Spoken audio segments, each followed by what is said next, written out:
İlqar gülablı qara xəncər. Ceyhun cibindən bir dərman qabı və bir də pambıq çıxardıb dərmanın ağzını açdı. O dərmanı pambığa sürtdü. Daha sonra arxadan Firudunun ağzını pambıqla tutdu. Firudun narkozu boğazına çəkir və yuxuya gedir. Arxadan gələn başı sarıqlı adamlar Firudunu ocaqlarına alıb maşının yük yerinə qoydular. Natiq və Cəfər yaxın durmadılar. Çünki Natiqin qolu Cəfərin də ayağı gipsdə idi. Firudunun vurduğu zərbədən başları zədəlib başı sarıqlı kişilər maşına minib getdilər. Onlar bir meşəyə çatdılar. Firudunu maşından çıxardıb gətirib yerə qoydular. Adamlardan biri Ceyhunun əmri ilə dəmir alətlə Firudunun qol və qıçlarını sındırdı. Daha sonra Ceyhun dedi: "Buraxın burada qalsın. Quş gəlib yesin. Natiq. Sonra başımız ağrımaz. Qorxma. Mən həll edərəm. Bir həmşəri qədəsinə görə hökumət mənim xətrimə dəyməyəcək ki." Sonra onlar maşınlarına minib getdilər. Şahnazın Şuşada bir rəfiqəsi var idi. O Ağdama ərə getmişdi. Şahnaz çoxdandır onu görmürdü. Bir gün Şahnaz, Elnaz və bir neçə rəfiqəsi birlikdə Ağdama həmin rəfiqəsi gilə getmişdilər. Onlar yeyib içib əyləndilər və Ağdam şəhərini gəzdilər. Axşam vaxtı yenidən Şuşaya qayıtdılar. Saat 12 tamam idi. Şahnaz və Elnaz qapını döydülər. Sonra qapını açdı. Onlar içəri girdilər. Hamı yatmış idi. Sonra onları görüb dedi: "Şahnaz, bayaq telefona zəng gəlmişdi. Səni istədilər. Kim idi?" Deyib Bakıdan Sabunçu xəstəxanasından zəng eləyib. Xəstəxananın baş həkimi idi. Dedi: "Mənə Şahnaz xanım lazımdır." Nömrəsini götürdün? Hə, dedi, yazdım. Sonra nömrəni Şahnaza verdi. Şahnaz zəng elədi. Telefonu bir adam götürüb dedi: "Alo, buyurun, kimdir?"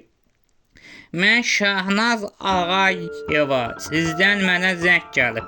"Hə, Şahnaz xanım, mən Sabunçu rayon xəstəxanasının baş həkimiyəm. Bir gün bundan əvvəl meşədən qolları və qıçları sınmış bir oğlan gətirdilər. Ağlı da başında deyil. Oğlanın üzərindən pasportu, nə də kim olduğuna dair bir şey tapılmayıb. Sadəcə bir zajqalka, bir də telefon nömrəsi var idi. Telefon nömrəsinin üzərində Şahnaz yazılmışdı. Mən də zəng etdim." Şahnaz Firudunla ayrılmamışdan əvvəl hələ mehriban olan vaxtları ona həm Bakıdakı, həm də Şuşadakı evlərinin telefon nömrəsini vermişdi. Şahnazın Şuşada olduğunu bilən Firudun həmişə onun Şuşadakı evlərinin telefon nömrəsini cibində gəzdirirdi. Hər gün ona zəng etmək istəyir, amma ürək eləmirdi. Şahnaz həkimin dediklərini eşidən kimi dəli oldu. Onun Firudun olduğuna əmindi. O Firudunun özünə qəsd elədiyini və yaxud qəzaya uğradığını düşündü. O həyəcanlı şəkildə dedi: "Doktor, narahat olmayın. Mən sabaha qədər gələcəm ora." "Hə, gözləyirəm xanım." Onlar sağollaşıb telefonu yerə qoydular. Sonra soruşdu: "Ay bala, kimdir?" Sonra bibi: "Mən təcili şəkildə Bakıya getməliyəm." "Ay qız, otur oturduğun yerdə. Məni zibilə salma. Papanla əminə nə cavab verəcəm? Nə lazımdır, Ceyhuna zəng eləsin." "Yox, Ceyhunu bu işə qarışdırma. Heç kimin xəbəri olmasın. Kim soruşsa denən məktəblə bağlı bir iş çıxıb. Ona görə təcili Bakıya çağırdılar. Ona görə getdi. Həkim söhbətindən kimsənin xəbəri olmasın. Ay qız, sən məktəbi qurtarmadın. De ki, diplomla bağlı lazım oldu. Elnaz, Şahnaz, mən qoymaram sən gecənin bu vaxtı tək gedəsən. Mən də gedəcəm səninlə. Yox, lazım deyil. Nə lazım deyil, mən də gəlirəm. Onların ikisi də ayaqqabılarını geyinib evdən çıxdılar. Onlar vağzala gəldilər.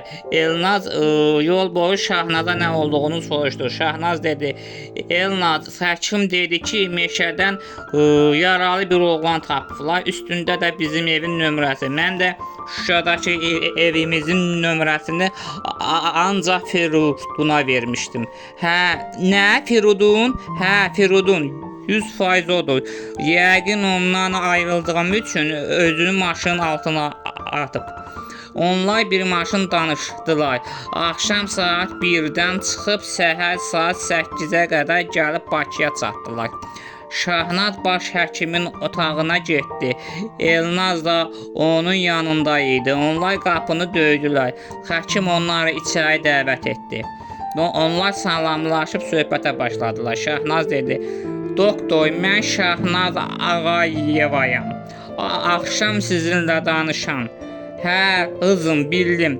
Həkim dolabdan alışqanı çıxardıb Şahnaza verdi. Şahnaz götürüb dedi: Bunu Firuduna mən hədiyyə etmişdim. O oğlan sizin nəyinizdir? Nişanlım. Ona görə bilərəm. Hə, 2-ci mərtəbədə 8-ci palatadadır. Şahnazla Elnaz onun yatdığı palataya getdilər. Onun qolları və ayaqları gipsdə idi. O gözünü açıb qızları görüb dedi: Şahnaz, buradasan? Firudun, sənə nə olub? Niyə bu gündəsən? Şahnaz ağlaya-ağlaya əlləri ilə Firudunun gipsdəki əllərini sığalladı və əyilərək onun əlindən öpdü. Allah şəfa versin deyib, Firudun, sənə nə olub belə? Sağ ol Elnaz, sənin qardaşın Ceyhun kişi kimi qarşıma çıxa bilmədi. Əvvəl 10 nəfərlə üstümə gəldi. Mənlə vurub hamısını pis günə qoydum. Ceyhunun da burnunu sındırdım. Amma bir müddət sonra yolla gedərkən evin qarşısında hiss elədim ki, ağzıma bir pambıq dəydi. Pambıqdan dərman iyi gəlirdi. Yəqin alkozlu idi. Sonra nə oldu bilmirəm. Gözümü açdım ki, buradayam. Nə? Ceyhun? Hə, bacı, Ceyhun. Dəqiq Ceyhundur, gözümlə gördüm. Mən yatmışdım, amma eynimə gəlir. Yanındakılar Ceyhun müəllim deyirdilər. Həm də ondan başqa kim ola bilər? Mənim qardaşım elə şey etməz. İstəyirsən inan, istəyirsən inanma. Öz işindir, amma mən 100% bilirəm ki, odur. Şahnaz, əgər bunu Ceyhun edibsə, ona elə dağ çəkəcəm ki, ömür boyu yadından çıxmasın, yana-yana qalsın. Bir qədər sonra Şahnaz və Elnaz xəstəxanada isti piraşki və soyuq qatıq alıb yerdilər. Şahnaz Firudunun yanında qaldı. Elnaz isə Ceyhunun yanına getdi. Ceyhun şöbədə oturub çay içirdi. Birdən polis içəri girib dedi: Yoldaş rəis, bacınız sizi görməyə gəlib. Bacım? Bəli, çöldə bir xanım var, bacınız olduğunu iddia edir. Göndər yanıma. Elnaz qapını açıb içəri girdi və qardaşının burnunun gipsdə olduğunu görüb təəccübləndi. Deməli Firudun düz deyirmiş. Ceyhun soruşdu: Ay qız, burada nə işin var? Sən Şuşada olmalı deyildin. Sənin burnuna nə olub? Sən sualıma cavab ver. Burnumu sonra danışayıq. Bilirəm Firudun vurub sındırıb. Sən də ona narkoz verib yatızdırıb adamlarınla birlikdə aparıb döydürmüsən. Yazığın qolu qıçı gipsdədir, xəstəxanadadır. Yaxşı eləmişəm, ona bu da azdır. Hələ ölməyib o, canı it canıdır. atamla əmim sənə